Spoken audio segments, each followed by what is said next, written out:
हम लोग शिक्षा की एक बिल्कुल नई श्रृंखला को शुरू कर रहे हैं और ये है मसीह की वास्तविकता के विषय में। ये बताता है कि मसीह में कौन है और हमारे पास क्या है। नया नियम असल में इस विषय बताता है, उसमें किसके द्वारा, किस में और किसके द्वारा तकरीबन 300 बार इसके विषय बोला गया है। प्रभु की स्तुति। अगर आप पुराने नियम का अध्ययन करते हैं तो पुराना नियम परमेश्वर कौन है इस बात का उन्नत प्रकाशन हमें देता है। ये बताता है कि परमेश्वर हमारा पूर्ति करने वाला, हमारा चंगा करता, छुड़ाने और सुरक्षा देने वाला है। वही हमारा शुद्ध करने वाला है, वही हमारी धार्मिकता है और वही तो हमारा शांतिदाता और हर समय मदद करने वाला सहायक है। जब आप पुराने नियम में से होकर जाते हैं, परमेश्वर कौन है उसका एक उन्नत प्रकाशन है। और जब सुसमाचार की पत्रियों में आते और यूहन्ना ने इस बात को कहा है कि किसी भी मनुष्य ने परमेश्वर को कभी नहीं देखा है, लेकिन एकमात्र पुत्र उसने अपने आप के विषय में बताया है, प्रकट किया है और खुली रीति से सभी को बताया है। यीशु ने कहा, जिसने मुझे देखा उसने पिता को देखा है। यीशु ने परमेश्वर कौन है इस बात को प्रकट किया है। उसने परमेश्वर के भिन्न भिन्न पहलुओं को प्रकट किया है। लेकिन जब आप पत्रियों में आते हैं तो आपको ये पता चलता है कि मसीह ने आपके अंदर में निवास को बना लिया है। बाइबल ये कहती है कुलुस्सियों अध्याय 1:27, मसीह जो तुझ में है वो महिमा की एक आशा है। मसीह जो तुम में है ये परमेश्वर की सामर्थ और उपस्थिति की एक आशा है जो तुम्हारे जीवन में है। और जब आप इस बात को समझने लगते हो कि मसीही आपके अंदर है तो आपके अंदर परमेश्वर कौन है उसके सारे चरित्र को आप समझने लगते हो। उसके पश्चात में आपका जीवन बदलने लगता है। पौलुस आगे कुलुस्सियों 1 अध्याय उसके 29वें वचन में कहता है, मैं उस शक्ति के अनुसार जो मुझ में सामर्थ के साथ में प्रभाव डालती है तन मन लगाकर परिश्रम करता हूँ। वो फिलिपियों अध्याय 4:10 में ये कहता है कि मसीह के द्वारा मैं उन सभी बातों को कर सकता हूँ जो मुझे बल देता है। और फिलोमन 6 में कहता है कि तेरा विश्वास में सहभागी होना तुम्हारी सारी भलाई की पहचान में मसीही के प्रभावशाली होती चली जाए। अगर आप अपने विश्वास को प्रभावशाली रूप से बताना चाहते हो तो अपने सारे पापों और समस्याओं को मानने के द्वारा आप अपने विश्वास को प्रभावशाली नहीं कर सकते हैं। जिस रीति से आप अपने विश्वास को प्रभावशाली कर सकते हैं वो ये है कि हर एक भली बात जो मसीह के द्वारा आप में है उसको आप पहचाने। और अच्छी खबर ये है कि परमेश्वर ने आपके अंदर में एक निवास को बना लिया है। पौलुस कुरिन्थी की कलीसिया को लिखकर कहता है, क्या तुम्हें ये पता नहीं है कि तुम्हारी देह पवित्र आत्मा का एक मंदिर है जो परमेश्वर से तुम्हें मिला है। परमेश्वर अभी आपके अंदर में निवास करता है। और अगर हम इस बात को समझ लेते हैं तो ये बात हमारे जीवन को संपूर्ण रीति से बदल देगी। और इसलिए आज हम लोग बात करने वाले हैं पहचान के मूल्य के विषय में। हम लोग पुराने नियम के उदाहरण का इस्तेमाल करेंगे, परंतु बाइबल नीतिवचन अध्याय 23:7 में कहती है, जैसा मनुष्य अपने मन में विचार करता है वैसा ही वह आप है। अगर आप अपने आप को मसीह में देखना आरंभ करते हैं, परमेश्वर ने जिस रीति से आपको बनाया, जब आप उसे देखते हो मसीह में, तो आप मसीह में कैसे जीवन जीते हो ये उसे पूर्ण रीति से बदल देगा। या आप अपने विषय में क्या सोचते हो उसकी सोच को बदलता है। देखिए, जब परमेश्वर जिस रीति से आपको देखता है, जब उस रीति से आप अपने आप को देखते हो और जैसे प्रभु आपको देखता है वैसे आप सोचते हो, यही बात आपको संसार में अलग कर देती है, आपकी उपलब्धि को बदल देती है। दूसरे लोग आपके विषय में क्या सोचते हैं और क्या प्रत्युत्तर देते ये बदलता है। शैतान से कैसा व्यवहार करते हो ये भी बदलता है। प्रभु की स्तुति। प्रभु के साथ में कैसा व्यवहार है ये पहली बात, लोगों के साथ में कैसा व्यवहार है ये दूसरी बात, और शैतान के साथ में कैसा व्यवहार है ये तीसरी बात। इसलिए महत्वपूर्ण है कि जैसे प्रभु आपको देखता है वैसे आप अपने आप को भी देखें। प्रभु की स्तुति। मैं ये कहता हूँ कि आपके विषय में परमेश्वर के विचारों के अलावा आप किसी के भी विचारों को ना माने। प्रभु की स्तुति। और परमेश्वर आपके विषय में अच्छा विचार रखता है। प्रभु का धन्यवाद। अगर आप इस बात को समझ जाते हैं तो ये आपको आजाद करेगा और जीवन को देखने का नजरिया बदलेगा। इसके बजाय कि आप जीवन को शुरू करते हार की ओर से विजय प्राप्त करने के लिए, आप जीवन को विजय की ओर से आरंभ करने पाएंगे। शैतान शायद आपको पराजित करने की कोशिश करे, लेकिन प्रभु की स्तुति हो आप विजय से आरंभ करेंगे। बाइबल 2 कुरिन्थी उसका 2 अध्याय उसका वचन 14 में यह कहते हैं कि हम लोग तो जैवन से भी बढ़कर है। आप जैवन से बढ़कर हो। यीशु ने उस जय को हासिल किया है और उस जय को उसने आपको दिया है, लेकिन आपको उस स्थिति से आरंभ करना होगा, जय की स्थिति से आरंभ करना होगा। और हम इस उदाहरण का इस्तेमाल करने वाले हैं जो कि है गिनती की किताब में पहचान के मूल्य के विषय में। गिनती अध्याय 13 में वचन 1 में वो इस प्रकार से कहता है, फिर यहोवा ने मूसा से कहा, कनान देश जिसे मैं इजराइलियों को देता हूँ उसका भेद लेने के लिए पुरुषों को भेज। वे उनके पितरों के प्रति गोत्र का एक गोत्र का एक प्रधान पुरुष हो।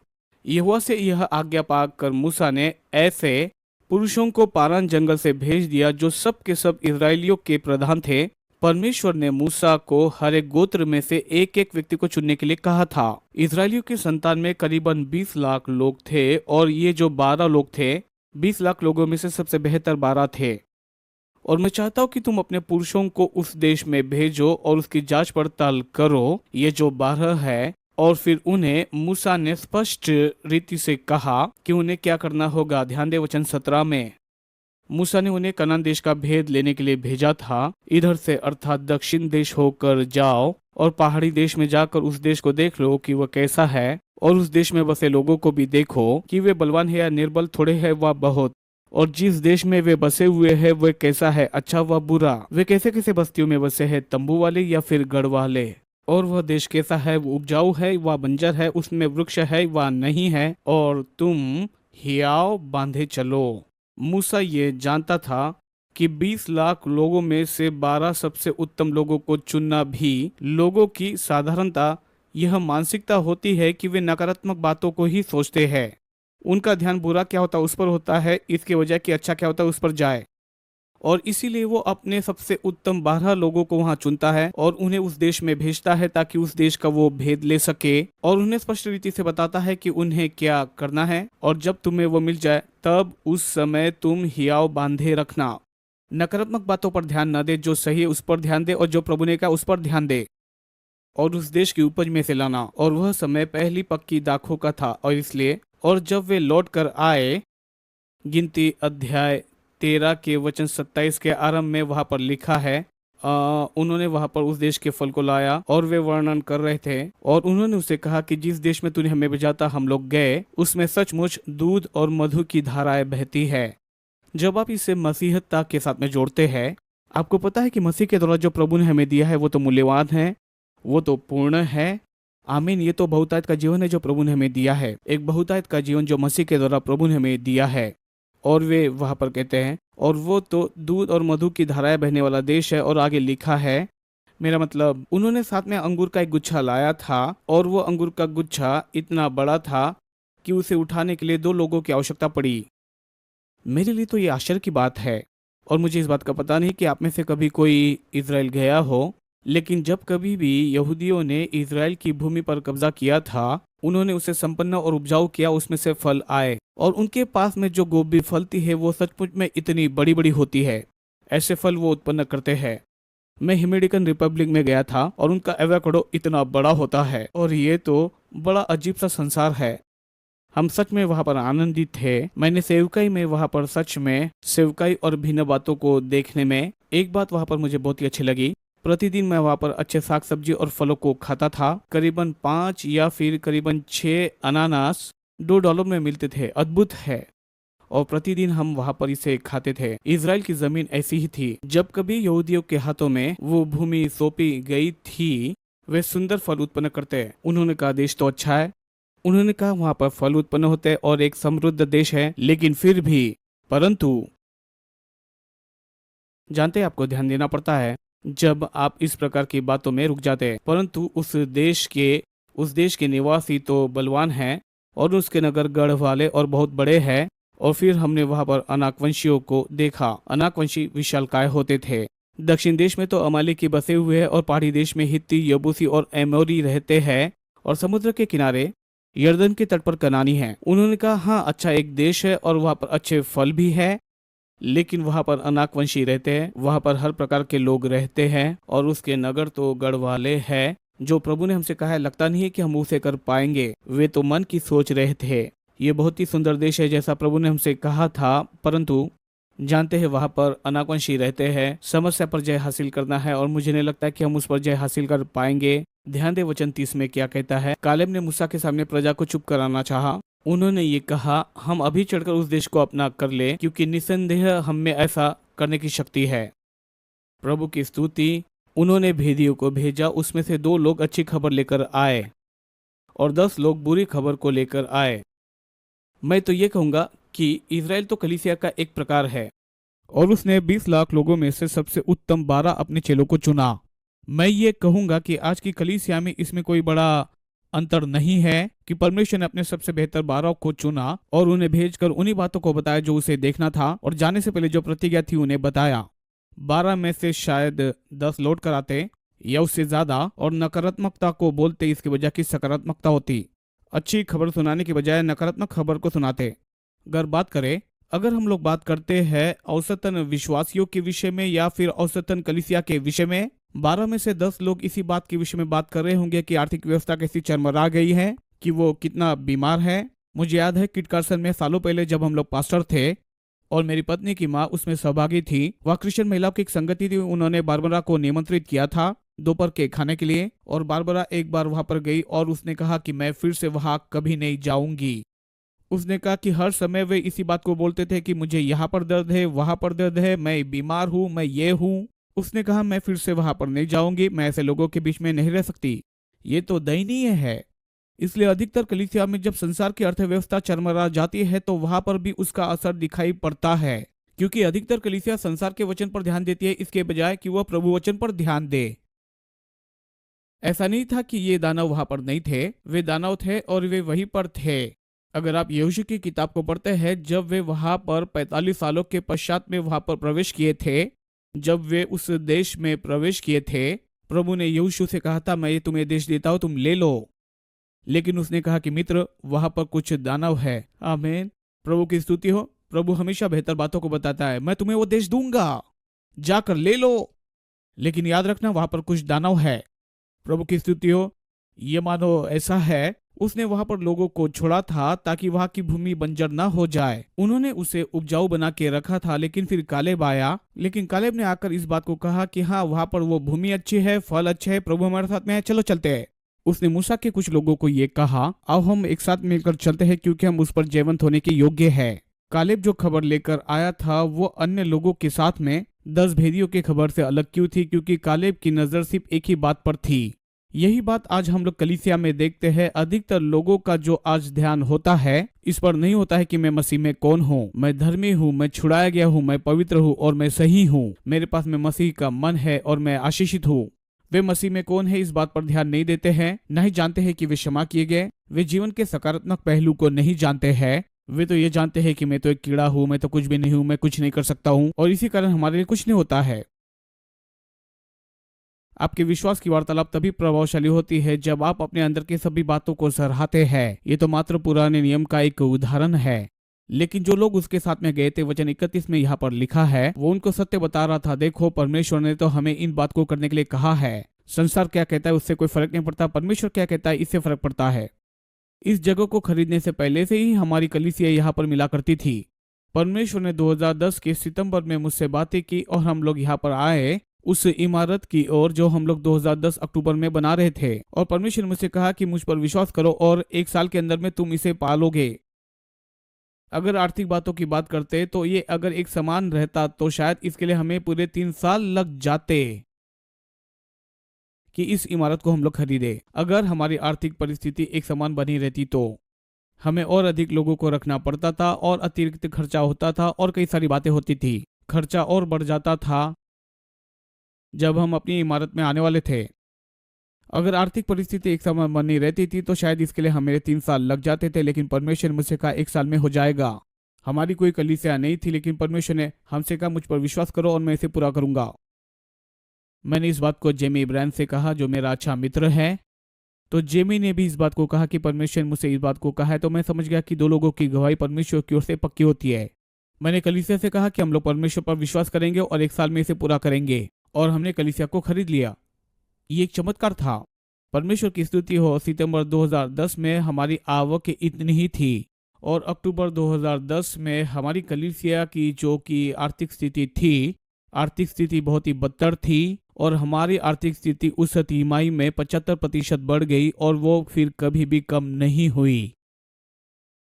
परमेश्वर ने 2010 के आरंभ में मुझसे कहा था कि तुम कलीसिया को खरीद लोगे और उसके लिए 20% दोगे। मैं क्यों कर रहा था नहीं जान रहा था, लेकिन उसने कहा था। लेकिन उसका एक उद्देश्य था, आने वाले समय में शायद चर्च की कोई एक इमारत हो या फिर टीवी स्टेशन हो। लेकिन ऐसे कई सारे बड़े मौके हमारे पास में आएंगे, लेकिन अगर तैयार नहीं है तो हम उसमें कभी भी प्रवेश नहीं कर पाएंगे। लेकिन पवित्र आत्मा की अगर सुनते हो, मैंने अपने बोर्ड से कहा, उन्होंने कहा कि प्रभु ऐसे ही काम करता है, यही तो सही तरीका है। हमें हर समय दुकान जाने की आवश्यकता नहीं, हमारे पास में भंडार है। बाइबल कलीसिया को भंडार कहती है। जो हमें करना है वो सारी बातें वहां पर उपलब्ध हो। प्रभु ने कहा है हम लोग इसे करें। तो हमने 20% बचाना शुरू किया। कलीसिया को हमने आर्थिक परिस्थिति के विषय में अवगत कराया और फिर पैसा बढ़ने लगा। प्रभु की स्तुति। हमें संसार के आर्थिक परिस्थिति के अनुसार करने की आवश्यकता नहीं, संसार के स्तर के अनुसार करने की आवश्यकता नहीं, लेकिन परमेश्वर के स्तर के अनुसार करने की आवश्यकता है। परमेश्वर के धन के अनुसार कार्य करने की आवश्यकता है। प्रभु की स्तुति। जब आप इसकी ओर देखते हैं, मूसा ने उसके सबसे उत्तम 12 लोगों को जो उसके पास में थे, उन लोगों को उसने चुना। 20 लाख लोगों में से उसने उनको सटीक निर्देशों को दिया। उसने उनसे कहा, तुम धाड़स बांध लो, उस देश को देखो, फलों को देखो, लोगों को देखो, दीवारों को देखो, जो हो रहा है तुम मुझे उसे बताओ, जो कुछ भी उत्पन्न होता है उसकी आकर मुझे तुम खबर बताओ। हिम्मत बांध लो और नकारात्मक बातों को मत सोचो। वे लौट कर आए। उनमें से 80% लोग नकारात्मक बातों पर ध्यान दिए थे। कलीसिया में आज इसमें कोई बड़ा अंतर नहीं है। 80% कलीसिया ऐसी है। संसार जिस स्तर में होता है उसी स्तर पर वे जाते हैं। जो संसार बताता है उसकी वो खबर मानते हैं। संसार का जो परिणाम है वो हमारे पास में नहीं होना चाहिए। हमारे पास में परिणाम भिन्न होने की आवश्यकता है। प्रभु की स्तुति। क्या गलत हुआ? अधिकतर लोग संसार पर केंद्रित होते हैं इसके बजाय कि परमेश्वर पर हो। उनका अधिकतर ध्यान बाहरी तौर पर है इसके बजाय कि उनका आत्मा पर ध्यान होना चाहिए। बाइबल हमें रोमियो 8वां अध्याय उसके 6 वचन में ये बताती है, विनाशी मन मृत्यु को लाता है, लेकिन हृदय और वो जीवन और शांति है। यीशु ने कहा कि तुम्हारा ध्यान वचन की ओर होना चाहिए, क्योंकि उसने कहा वो पाने वालों के लिए जीवन और आत्मा है। अगर आप अलग परिणाम को पाना चाहते हैं तो संसार आपको जो देता है उन सारी बातों को हटकर आपको उसे देना होगा। इन लोगों ने परमेश्वर के वचन को सुना था।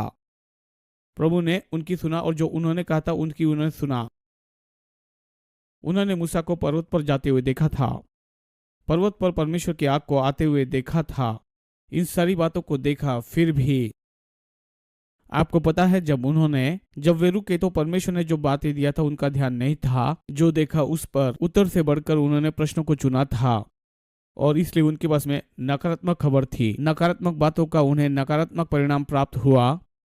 तो जो लोग उसके साथ में गए थे तो उन्होंने वहां पर जाकर कहा कि हम इसके विरुद्ध में खड़े नहीं रहते। गिनती 13 का वचन 31, क्योंकि वे हमसे बलवान है और जिस देश का उन्होंने भेद लिया था उसकी वे खबर लेकर आए।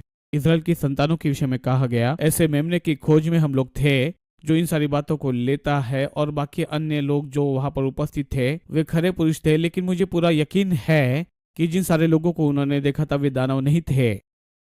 जब नकारात्मक बातों की ओर देखते हैं तो यही सब होता है, दिमाग काम नहीं करता है और आप उसकी ओर चलते चले जाते हैं। ऐसे स्थान होते हैं जहां पर आप जाना नहीं चाहते हैं और ऐसी चीजें होती है, इस विषय सोचिए। इसलिए उन्होंने कहा, बड़े बड़े डील डोलो वाले लोग। फिर हमने दानवों के पुत्र को वहां पर देखा, इनाव के पुत्र जो कि दानव है और वे तो दानव से उत्पन्न हुए हैं।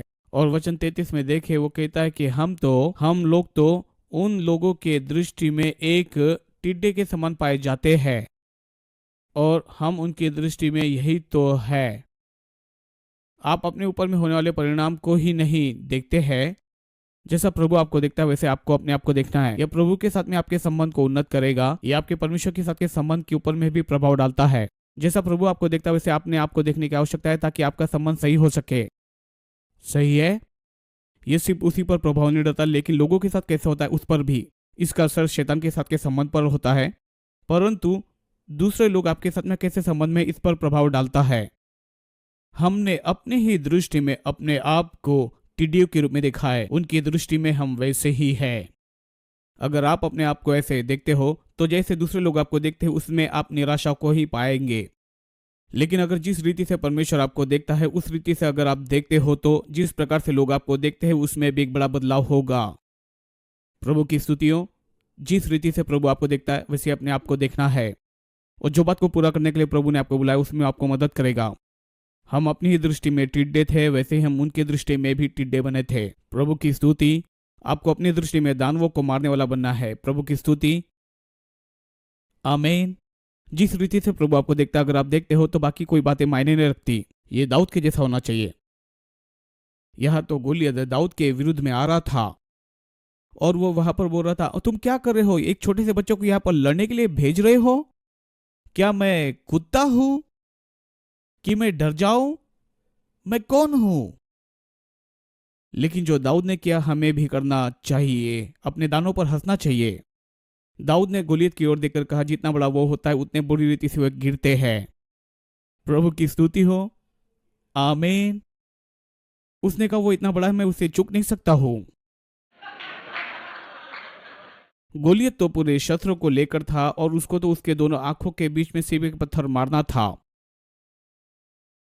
लेकिन देखो मित्रों, दाऊद तो ये कहता है कि इन सब बातों को लेकर आते हो, लेकिन तुम तो कौन हो? तुम तो एक खतना रहित पलिश्ती हो। तुम्हारे पास वाचा नहीं है।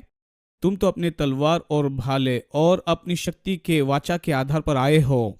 लेकिन मैं तो इज़राइल की सेनाओं के यहोवा के नाम से आता हूँ और तुम उसके साथ लड़ोगे और आज ही मैं तेरे सर को काट कर उन्हें पक्षियों को खिला दूंगा। प्रभु की स्तुति हो। जब लोग दानों का सामना करते अपने आप को वैसा नहीं देखते हैं। हे प्रभु, मैं इससे कैसे लड़ूंगा, उससे नजरें हटाकर आपको उत्तर पर ध्यान देना है। मैं कौन हूं, मैं कौन हूं, यही बात तो वे 10 भेदी भी वहां पर बोल रहे थे। वे तो दानव है, वहां पर तो सब दानव ही दानव दिखाई पड़ते हैं और लगता है कि उससे भी कई ज्यादा दानव वहां पर होंगे। प्रभु की स्तुति हो। उन्हें वो क्या कहते हैं, बौने दानव। निश्चित तौर से वे ऐसा ही बोलते होंगे और मुझे लगता है कि वहां पर बहुत सारे दानव होंगे। लेकिन जब आप नकारात्मक देखना शुरू करते हैं तो सब बातें आपको बुरी दिखाई पड़ती है, लेकिन जब आप सकारात्मक देखते हैं तो जैसे परमेश्वर चीजों को देखता है वैसे आपको भी देखने की आवश्यकता है। जैसे परमेश्वर आपको देखता है वैसे अपने आप को देखना है, और जैसे प्रभु आपको देखता है वैसे आप देखते हैं तो एक बदलाव होगा। प्रभु की स्तुति। ये तो परमेश्वर मनुष्य और शैतान के साथ के आपके संबंध को बदलेगा, लेकिन आपके प्रति लोगों का व्यवहार भी बदलेगा। जैसा परमेश्वर आपके विषय में सोचता है वैसे अपने आप को देखना है। जैसा मनुष्य मन में सोचता है वो तो वैसा ही होता है। निकाले इफिसियो।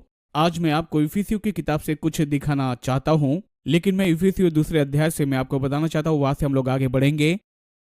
परंतु नया नियम इसी रीति से लिखा गया है कि हम लोग मसीह में कौन है और हमें क्या प्राप्त हुआ है। इफिसियो दूसरे अध्याय के पहले 5 वचनों में पौलुस इस विषय बोलता है कि मसीही को पाने के पहले हम लोग कौन थे, और ये इस प्रकार से कहता है, और उसने भी तुम्हें जिलाया जो अपने अपराधों और पापों के कारण मरे थे। मसीह को जानने से पहले तुम आत्मिक रीति से मरे हुए थे। एक व्यक्ति के पाप करने के कारण संसार में मृत्यु प्रवेश की, ये रोमियो 5वें अध्याय में लिखा है। तो तुम आत्मिक रीति से मरे थे, अपराधों और पापों के कारण मरे थे। जो अपने अपराधों और पापों के कारण मरे हुए थे, अब मैं पापों में नहीं हूं। क्या आप इस बात को जानते हैं? या तो आप पापों में हो या तो मसीह में हो, लेकिन आप पापों और मसीह में नहीं हो सकते हैं। अधिकतर कलीसियाएं अपने आप को पापों और मसीह में देखते हैं, इसलिए जब पाप अपने आप को प्रकट करता है तो वे अपने आप को प्रस्तुत करते हैं। धार्मिकता प्रकट होती है, वे अपने आप को प्रकट करते हैं। और इसी कारणवश औषधि जगत ये कहता है कि धर्म इन बातों को और भी बिगाड़ता है। धर्म इस बात को बिगाड़ देता है, लेकिन हम लोग धर्म के विषय में बात नहीं कर रहे हैं, हम जीवन के विषय बात कर रहे हैं। हम मसीह में परमेश्वर के साथ में अपने संबंध के विषय में बात कर रहे हैं। हम लोग बात कर रहे हैं मसीह में आप नई सृष्टि होने के विषय में। इस संसार की उत्पत्ति होने से पहले भले कामों के लिए आप मसीह में सृजे गए थे, इसलिए चुने गए थे ताकि आप इसमें चल सके। परंतु ये कहता है कि जिनमें तुम पहले संसार की रीति पर चला करते थे, नया जन्म पाने से पहले आप बाकी संसार के जैसे ही जीवन जीते थे और आकाश के अधिकार के हाकिम अर्थात उस आत्मा के अनुसार चलते थे जो अब भी आज्ञा न मानने वाले में कार्य करता है। नया जन्म पाने से पहले आप तो शैतान के समान ही जिया करते थे। यीशु ने यूहन्ना अध्याय 8 वचन 44 में यह कहा है, तुम अपने पिता शैतान से हो और अपने पिता की लालसाओं को पूरा करना चाहते हो। तुम शैतान के समान जीते थे क्योंकि ऐसा ही तुम्हारा व्यवहार था। लेकिन आप कहोगे, हाँ मैं तो बहुत ही अच्छा था, ईश्वरीय पापी। लेकिन तब भी तुम पापी थे और भटके हुए थे और तुम्हें नया जन्म प्राप्त करना था, और तुम तो बिल्कुल इस संसार के तरह ही जीवन व्यापन कर रहे थे। और अब जब तुमने नया जन्म प्राप्त कर लिया है तो शैतान के द्वारा चलाए गए इस संसार के अनुसार काम न करे। जानते मैं क्या विश्वास करता हूं, जब मैं आता हूं तो शैतान वहां से भाग जाते हैं। मेरा यह मानना है कि शैतान के सारे कामों पर मेरा अधिकार है। प्रभु की स्तुति। और आप जानते हैं दुष्टात्माएं तो होती है, यीशु ने दुष्ट आत्माओं को निकाला। हम लोग शैतान का सामना करते हैं और शैतान का प्रभाव होता है और हमको यीशु मसीह के नाम से निकाल देते हैं। मैं उस पर ध्यान नहीं दूंगा, लेकिन मसीह मुझ में को ने उस पर ध्यान दूंगा। मैं इस पर ध्यान दूंगा कि मैं हर प्रकार के अंधकार की शक्तियों से छुड़ाया गया हूँ और मैं परमेश्वर के प्रिय पुत्र के राज्य में परिवर्तित किया गया हूँ। प्रभु की स्तुति। तो प्रभु का धन्यवाद हो कि शैतान के सभी कार्यों पर हमारा अधिकार है। इसलिए तो वो कहता है कि जब हम लोग इस संसार में चलते हैं और जब हम उनमें जीवन व्यापन करते हैं, हमारी बातचीत, हमारा बर्ताव और हमारा व्यवहार समय बीतने के साथ शरीर की अभिलाषाओं में अपनी शरीर की इच्छाओं को पूरा करते हैं और हम लोग स्वभाव से ही क्रोध की संतान कहलाए गए हैं, जैसे बाकी सब लोग हैं। हम लोग अपने शरीर के लिए और जो कुछ अच्छा लगता था उसके लिए जीते थे। जैसा बम्पर स्टिकर होता है कि जो अच्छा लगता है उसे करो, ऐसा मत करो। नया जन्म प्राप्त करने से पहले लोग ऐसे ही जिया करते थे। लेकिन ध्यान दीजिए, वचन 4 में ये कहता है, वचन 4 में, परंतु परमेश्वर ने जो दया का धनी है अपने उस बड़े प्रेम के कारण जिससे उसने हमें प्रेम किया है, हम पाप में मर चुके थे, ऐसे हम जीते थे, ऐसे हम लोग चलते थे और ऐसे हम बोलते थे और मसीह में आने से पहले हम लोग ऐसे ही व्यवहार किया करते थे। लेकिन जब आपने नया जन्म प्राप्त किया, आपने मसीह में एक नए जन्म को पाया और एक नए स्थान को आपने पाया, आपको मसीह में एक नया जीवन प्राप्त हुआ। वही आत्मा जिसने मसीह को मुर्दे में से जिलाया वही आपके अंदर रखा गया। जब आपने नया जन्म प्राप्त किया तो आप एक नए व्यक्ति बनाए गए। प्रभु का धन्यवाद। आत्मिक रीति से बोला जाए तो आइए हम लोग वापस लौटकर देखते हैं कि वचन 11 में इस प्रकार से ये लिखा है। हम बात कर रहे हैं हम लोग कौन थे। वचन 12 में वो कहता है कि इस कारण याद रखिए, इफिसियों 2:11 और 12, इस कारण स्मरण करो कि तुम जो शारीरिक रीति से अन्य जाति हो, शरीर में तुमको खतना रहित कहते हैं और जो लोग शरीर में हाथ के किए हुए खतने से खतना वाले कहलाते हैं। तुम लोग उस समय तुम मसीही से अलग थे और इज़राइल की प्रजा के पद से अलग किए थे और तुम्हारी कोई वाचा नहीं थी और प्रतिज्ञा की वाचाओं के भागी न थे और आशाहीन और जगत में ईश्वर रहित थे। वो कहता है आशाहीन थे, तुम्हें कोई आशा नहीं थी। आपको पता है, पवित्र आत्मा में बपतिस्मा पाने से पहले मेरी माँ मेरे लिए प्रार्थना करती थी। वो प्रार्थना करती थी, प्रभु मेरे बच्चों को संभाल, उसमें कोई आशा नहीं है। और फिर मैंने पवित्र आत्मा का बपतिस्मा प्राप्त किया और उसके पश्चात में मेरा जीवन बड़ी आश्चर्यजनक रीति से बदल गया। मैंने नया जन्म पाया, लेकिन जानते हैं जैसा मुझे जीना चाहिए था वैसा मैं नहीं जी रहा था। मैं तो बड़ा शरारती था। लेकिन मेरी माँ ने वचन को सुना और परमेश्वर से प्रार्थना की, जीवन में कुछ कर सकूं इसके लिए प्रार्थना की। मेरा जीवन नाटकीय ढंग से बदला, जिसके लिए मेरे माता पिता चिंतित थे। और वे इसलिए चिंतित थे क्योंकि मैं चर्च में इसलिए जाना चाहता था कि मैं अपनी कार को ले जा सकूं। दरअसल एक बार मेरे पिताजी ने मुझसे कहा कि अब चर्च जाने के लिए मैं कार का इस्तेमाल बिल्कुल भी नहीं कर सकता हूं। शायद ये कहानी मैंने पहले आपको बताई है, लेकिन फिर भी मैं बताऊंगा। तो हाँ, ये बिल्कुल ऐसा ही था। मैं कलीसिया में ऐसे ही जाना चाहता था। मैं चर्च में इसलिए नहीं जाता था क्योंकि मेरे माता पिता मुझे मार कर वहां ले जाते थे। यहाँ पर कुछ विद्यार्थियों को बात करते हुए सुना, चर्च में फर्स्ट ईयर के बाद में क्यों जाना चाहते हो? फर्स्ट ईयर के बाद में तुम्हारे पास में समय नहीं होता, तुम चर्च में जाना क्यों चाहते हो? मैं जाना चाहता हूँ इसलिए मैं जाता हूँ। मैं ये आशा करता हूँ जब आप यहाँ से बाहर निकल कर जाओगे, आप यहाँ से ग्रेजुएट होना चाहते हो, लेकिन फिर भी आपको चर्च तो जाना ही पड़ेगा। और मैं सोचता हूँ भाई ये तो बड़ा ही अजीब है, लेकिन ये बेहतर है कि मैं वहां से आगे बढ़ूं। लेकिन जानते हैं, मेरे माता पिता मेरे लिए चिंतित थे। तो फिर मैंने बुधवार रात पिताजी के पास आकर कहा कि क्या मैं कार को कलीसिया में ले जा सकता हूँ। उन्होंने पूछा क्या करने वाले हो? मैंने कहा मेरी डेट है। मैं जानता हूँ पिताजी थोड़े खुश होंगे, लेकिन मैं किसी के साथ डेट पर नहीं था। उन्होंने कहा ले जा सकते हो। किसके साथ डेट पर हो? मेरी डेट यीशु के साथ में, मैं चर्च में जा रहा हूँ। ओ ठीक है, चर्च में चले जाओ, प्रभु की स्तुति। हमें उस मूर्ख नियम से छुटकारा पाना है। कुछ अभिभावक अपने बच्चों को कलीसिया से दूर रखकर अनुशासित करना चाहते हैं, और ये तो है मूर्खता, मूर्खता, मूर्खता और है मूर्खता। आमीन।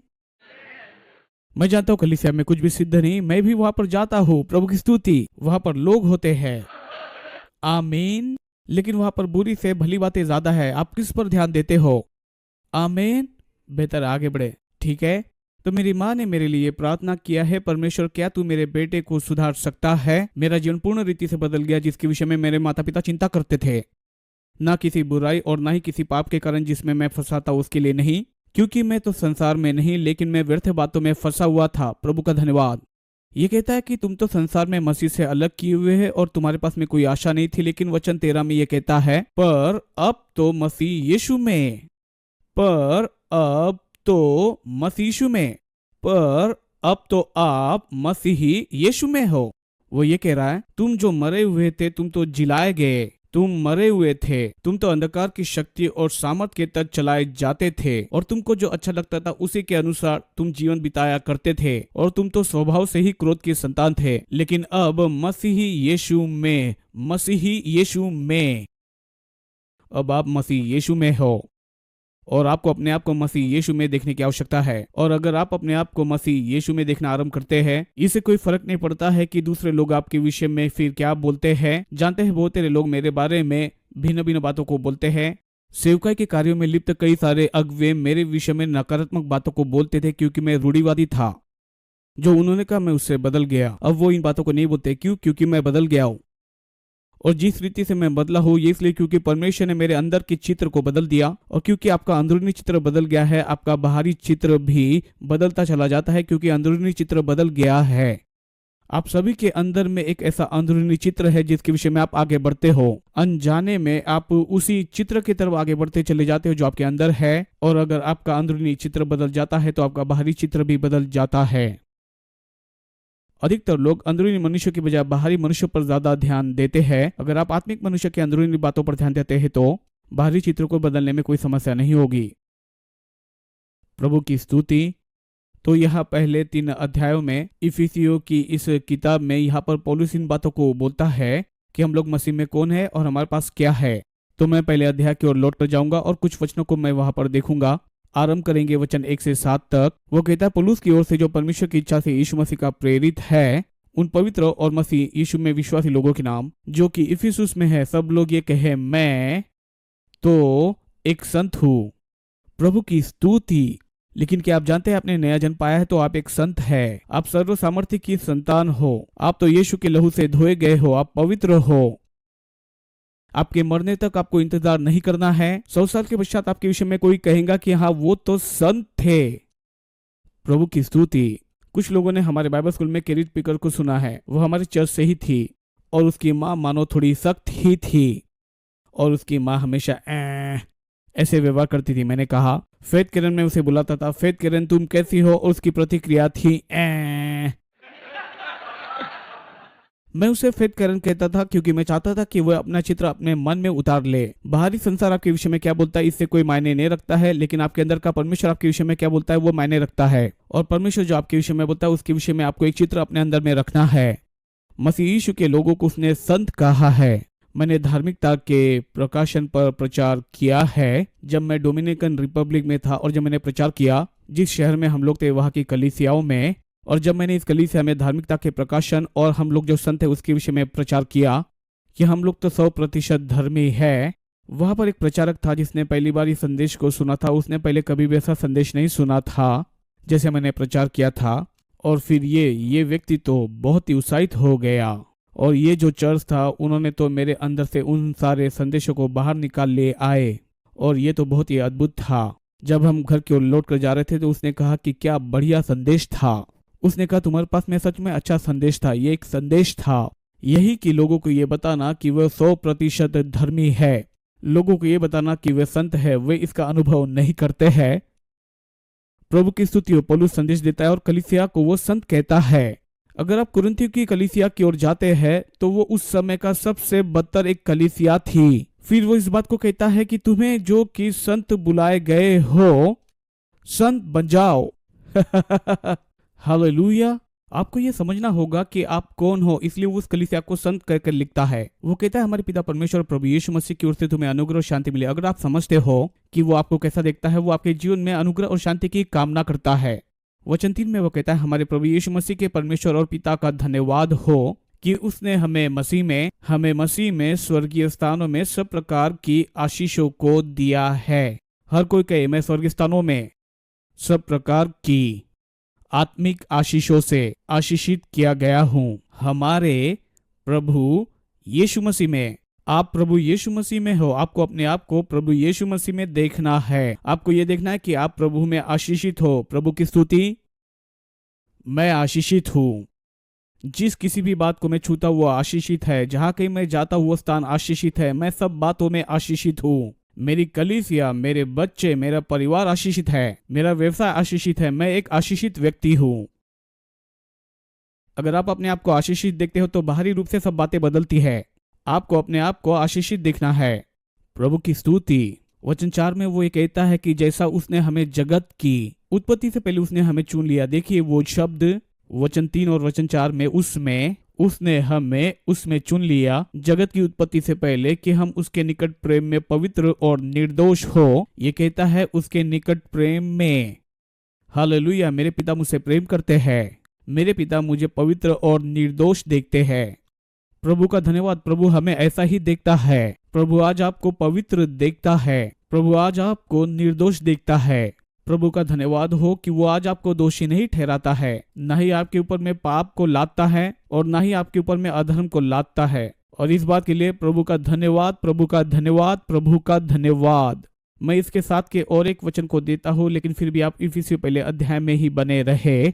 ध्यान दे यहाँ पर वो क्या कहता है। वचन 21 में, कुलुसियों पहला अध्याय उसके 21 और 22 में, और उसने अब उसकी शारीरिक देह में मृत्यु के द्वारा तुम्हारा भी मेल कर लिया जो पहले निकाले हुए थे और बुरे कामों के कारण मन से बैरी थे। उसने अभी आपको फिर से उसके साथ में जोड़ दिया है। शरीर में उसने सब बातें क्रूस पर किया, अपनी देह में मृत्यु के द्वारा, ताकि वो तुम्हें उपस्थित करे पवित्र और निष्कलंक और निर्दोष बनाकर उसकी उपस्थिति में। जैसा प्रभु आपको देखता है, ये मुझे बताता है कि जिस रीति से प्रभु मुझे देखता है वो तो सिर्फ मुझे पवित्र ही देखता है। प्रभु मुझे निष्कलंक देखता है और प्रभु मुझे तो निर्दोष देखता है। जानते हैं, विश्वासी होने के नाते पवित्र आत्मा आपको इसलिए नहीं दिया गया है कि आपके पाप के प्रति दोष लगाए। मुझे लगा ये आपको समझ नहीं आएगा। कुछ बातों में मैं आपको चुनौती देता हूं, ठीक है। अगर आप यूहन्ना अध्याय 16 का अध्ययन करते हैं, ये कहता है कि पवित्र आत्मा भेजा जाएगा। यूहन्ना 16 अध्याय वचन 8 से लेकर वचन 11 तक पाप, धार्मिकता और न्याय के विषय में निरुत्तर करेगा। संसार को निरुत्तर करेगा। पवित्र आत्मा परमेश्वर ने जिस कार्य को आपको पूरा करने के लिए बुलाया है उसको करने के लिए कायल करेगा। और परमेश्वर ने आपके अंदर में बड़ी बातों को निवेश किया है। प्रभु की स्तुति। पाप से बाहर निकलने से भी बड़ी एक बात है। प्रभु यीशु पर विश्वास करने के द्वारा पाप से निकल आए और आपकी आत्मा में अब आप पापी नहीं लेकिन आप संत हो। मैं जानता हूं बाकी संसार के लिए ये तो बड़ा चुनौतीपूर्ण है। इनमें से कुछ बातों का प्रचार मैंने इतवार की सभा में किया था। इतवार की दोनों सभाओं में मैंने प्रचार किया और अंत में मुझे प्रश्न पूछे गए। प्रभु का धन्यवाद। इसका अर्थ है मैंने अनुग्रह का अच्छे से प्रचार किया। इसका अर्थ है उन्हें समझ में आया। जब पौलुस ने धार्मिकता का प्रचार किया तो उन्होंने कहा क्या कि हम लोग पाप करते रहे कि हम पर अनुग्रह हो? परमेश्वर ऐसा नहीं चाहता है।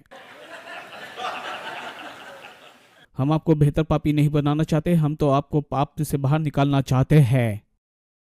लेकिन लोगों को पाप से बाहर निकालने के लिए पाप का प्रचार नहीं करना है। अगर ऐसा होता तो पुराने नियम के सभी लोग उद्धार प्राप्त करते। पुराने नियम में कोई उद्धार नहीं पाया था। पाप का प्रचार करने से आपको यह पता चलता कि आप कितने बड़े पापी हो। जब आपका नया जन्म होता है तो आपको यह समझना होगा कि मसीह कौन है और आप मसीह में कौन हो। मैं ये नहीं कहता हूं कि एक विश्वासी होने के नाते आपके अंदर में पाप करने की कोई क्षमता नहीं है। आप वो विश्वासी हो जो बेतुकी बातों को करने की एक क्षमता रखते हो। डॉक्टर समरॉल की किताब थी कि क्या विश्वासी नरक में जा सकता है। उन्होंने इस किताब को मार्केट से निकाला क्योंकि ये विवादग्रस्त थी। उसने कहा विश्वासी जो चाहता है प्रभु से करता है। और अंत में उसे रखा ताकि वो सुरक्षित रह सके। एक विश्वासी होने के नाते आपके पास में बेतुकी बातों को करने की क्षमता है। मैं ये नहीं कहता हूं कि आप पाप नहीं कर सकते, लेकिन कहता हूं कि आपके पास नया स्वभाव है। उद्धार पाने से पहले आप एक पापी थे। उद्धार प्राप्त करने से पहले क्या आपने कोई धर्मी और भली बात की है? रोमी 6 अध्याय इसके विषय में बात करता है। हाँ, मेरा मतलब हमने कई सारी अच्छी बातों को उद्धार प्राप्त करने से पहले किया, परंतु हालांकि आपने भली बातें की है लेकिन आप भले नहीं थे। यीशु ने कहा, परमेश्वर को छोड़ कोई भला नहीं है, आप तो पापी थे। हालांकि आपने कुछ भली बातों को किया होगा या फिर आपने कुछ ईश्वरीय बातों को किया होगा, लेकिन तब भी आप स्वभाव से पापी ही थे। सही है। लेकिन जब आपने यीशु पर विश्वास किया, फिर आप परमेश्वर के संतान बन गए और आप फिर धर्मी बनाए गए। 2 कुरिन्थियों 5वां अध्याय उसके 21वें वचन के अनुसार वो पाप बन गया। उसने कोई पाप नहीं किया था लेकिन उसे पाप बनाया गया। आपने कोई धर्मी काम नहीं किया लेकिन आपको धर्मी बनाया गया। अब जबकि आपको धर्मी बनाया गया, परमेश्वर की धार्मिकता हो, तो आप जाकर पाप कर सकते हो।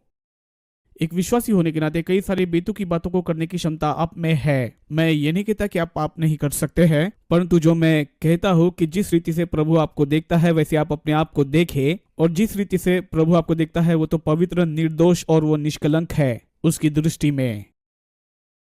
वो कहता है कि उसने पवित्र आत्मा को संसार को निरुत्तर करने के लिए भेजा है। ये वही शब्द है यूनानी में पाप और धार्मिकता के लिए, क्योंकि उन्होंने मुझ पर भरोसा नहीं किया। लेकिन जब आप मसीह पर भरोसा करते हैं, वो चाहता है कि आप इस बात पर ध्यान दें कि वो आपके लिए कौन है और जाने कि उसने आपको क्या करने के लिए कहा है। और जब आप उसमें शामिल होते हैं, आपको पता है कि आप क्या कर सकते हो। आप अंधकार में से निकलकर ज्योति में चलोगे, और ये उतना ही आसान है जितना कि हम लोग सांस ले सकते हैं।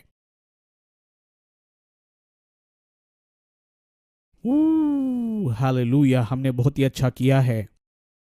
ठीक है, तो आप परमेश्वर के सम्मुख पवित्र और निर्दोष है, वो प्रेम में दिखता है। देखिए वचन 5 क्या कहता है। इफिसियों 1 उसका 5 वचन हम लोग लौट कर आते हैं। और अपनी इच्छा की सुमति के अनुसार हमें अपने लिए पहले से ठहराया कि यीशु मसीह के द्वारा हम उसके लिए पालक पुत्र हो। मैं परमेश्वर की संतान के रूप में ठहराया गया था। मैं तो सफलता के लिए ठहराया गया हूँ। मेरे जीवन में परमेश्वर की इच्छा को पूरा करने के लिए मैं बनाया गया हूँ। कई सारे लोग परमेश्वर की इच्छा को जानते नहीं है, सिर्फ यीशु के साथ में प्रेम में पड़ जाए और उसके साथ में चलते रहे, बस इतना ही काफी है। प्रभु के साथ में संबंध बनाए। प्रभु जो कहता है उसे करने के लिए उठ जाइए। प्रतिदिन प्रभु के लिए जिए। ये तो उतनी बड़ी बात नहीं है। आमीन। ठीक है। और अपनी इच्छा की सुमति के अनुसार हमें अपने लिए पहले से ठहराया कि यीशु मसीह के द्वारा हम उसके लिए पालक पुत्र हो, कि उसके उस अनुग्रह की महिमा की स्तुति हो, कि उसके उस अनुग्रह की। इसका अर्थ यह होता है कि सबसे पहले कि उसकी इच्छा हम सब मनुष्य के लिए है, लेकिन उसकी व्यक्तिगत इच्छा भी है। यूनानी में यदोकिया तलीमा है। ठीक है, यानी एक सार्वजनिक इच्छा है लेकिन साथ ही साथ एक व्यक्तिगत इच्छा भी है। और जब वो इस शब्द का इस्तेमाल करता है, उस अनुग्रह की महिमा की स्तुति हो, ये जो शब्द है उसके अनुग्रह की महिमा की स्तुति हो, यूनानी में असल में इसका अर्थ होता है कि मसीह आपको आपके पूर्ण योग्यता में देखता है। तो जिस रीति से परमेश्वर एक विश्वासी होने के नाते आपके साथ में काम करता है और आपको देखता है, इस रीति से देखता है कि आप में मसीह की एक पूर्ण योग्यता है। परमेश्वर आपको किसी क्षेत्र में कमजोर नहीं देखता या फिर कुछ भी नहीं कर सकता है। आमीन। परमेश्वर आपको मसीह में आपकी पूर्ण योग्यता में देखता है। फिर वो ये कहता है, जहां पर फिर जिसमें ये शब्द आता है, यूनानी में इसका अर्थ होता है कि वहां पर विश्राम पाना। परमेश्वर के अनुग्रह के तहत आपको विश्राम की स्थिति में आना है, और अनुग्रह की उस स्थिति में परमेश्वर आपको मसीह के आपकी पूर्ण योग्यता में देखता है। ऐसे प्रभु कार्य करता है। उसने हमें प्रिय जानकर ग्रहण कर लिया है। उसने हमें ग्रहण योग्य बनाया है। वो आपको मसीह में आपकी पूर्ण योग्यता में देखता है। पहले वो आपको विश्राम की स्थिति में लेकर आता है, फिर कहता है कि ग्रहण किया गया, तुम बिल्कुल निष्कलंक हो। वो कहता है तुम मेरी दृष्टि में बहुत ही सुंदर हो। आप यीशु की दृष्टि में बहुत ही सुंदर हो। प्रभु की स्तुति। फिर वो कहता है, उसमें ध्यान दीजिए इन शब्दों पर, उस प्यारे मसीह में और उसमें हमने छुटकारा पाया है। उसी में हम लोग खरीदे गए हैं उसके लहू के द्वारा। फिर वो आगे इस प्रकार से कहता है, कुलुस्सी अध्याय 1:14 में पापों की क्षमा भी मिली है। क्षमा प्राप्त करना छुटकारे का एक हिस्सा है। अगर आप छुटकारे को समझते हैं तो यीशु ने आपके छुटकारे के लिए दाम चुकाया है। आपके छुटकारा पहले से ही खत्म कर दिया गया है। उसी में आपका छुटकारा है और पापों की क्षमा भी मिली है। इसलिए जब आप पाप करते हो, परमेश्वर से क्षमा प्राप्त करने के लिए आते हैं। मैं इसके विरुद्ध नहीं हूँ। आपका ध्यान आपका पाप हो सकता है, लेकिन आपका ध्यान आपकी क्षमा पर होना चाहिए। ठीक है, आपको परमेश्वर के सम्मुख एक अच्छे विवेक को रखना है। मैं ये नहीं कहता हूँ कि आपको अच्छा विवेक नहीं रखना है, लेकिन मैं कहता हूँ कि जो यीशु ने किया उस पर आपका ध्यान होना चाहिए। अधिकतर लोग जब प्रभु से क्षमा प्राप्त करने के लिए आते हैं, उनका ध्यान तो उनके पापों पर होता है अनुग्रह के बजाय, और उनके पापों पर जय पाने के लिए उन्हें कठिन हो जाता है। उदाहरण के लिए, अगर वो प्रभु की किसी प्रतिज्ञा को उनके जीवन में पूरा होने की इच्छा को रखते हैं, उनका ध्यान उनके पापों पर, उनकी अयोग्यता पर ही ज्यादा होता है, इसके बजाय कि उसकी योग्यता और जो उसने उपलब्ध कराया उस पर हो। मैं ये कहता हूँ कि अपने आप से नजर हटाकर यीशु पर नजर लगाए, और ये बदल देगा कि आपका परमेश्वर के साथ में संबंध कैसा है और कैसे आप परमेश्वर से प्राप्त कर सकते हैं। ठीक है, उसके लहू के द्वारा हमने छुटकारा पाया है। क्षमा ये छुटकारे का हिस्सा है, तो छुटकारा तो पहले से ही चुकाया गया है। मसीह ने इससे पहले ही हमें उपलब्ध कराया है। परमेश्वर के मन में तो आपकी जो क्षमा है पहले से ही कर दी गई है। आप क्षमा किए गए हैं उसके अनुसार, उसके अनुग्रह के बहुतायत के अनुसार। आपका ऐसा कौन सा पाप है जिसके लिए यीशु का लहू आपका दाम नहीं चुका सकता?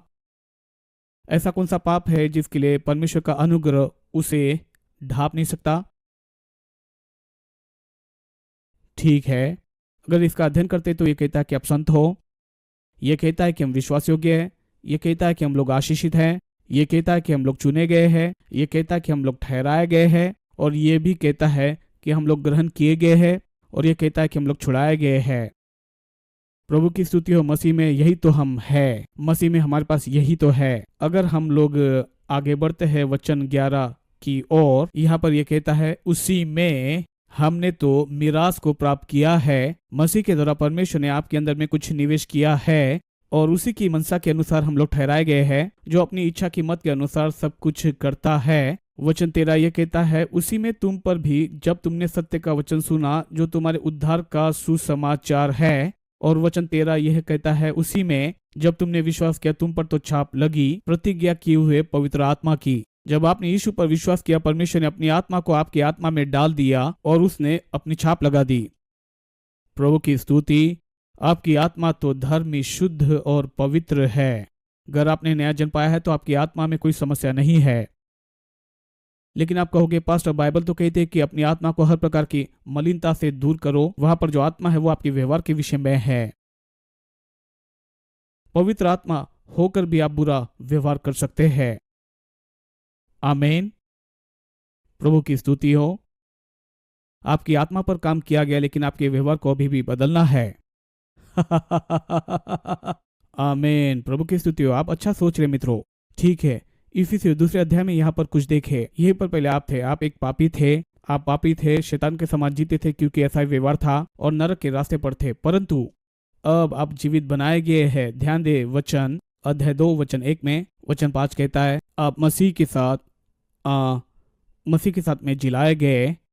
वचन 6 कहता है और उसी के साथ में बैठाए गए, और उसी के साथ में स्वर्गीय स्थानों में बैठाए गए। मसीही यीशु के साथ में, ये मुख्य शब्द है। इफिसियों अध्याय 1 से लेकर 3 तक ये आप मसीह में कौन और आपके पास में क्या है इसके विषय में बताता है।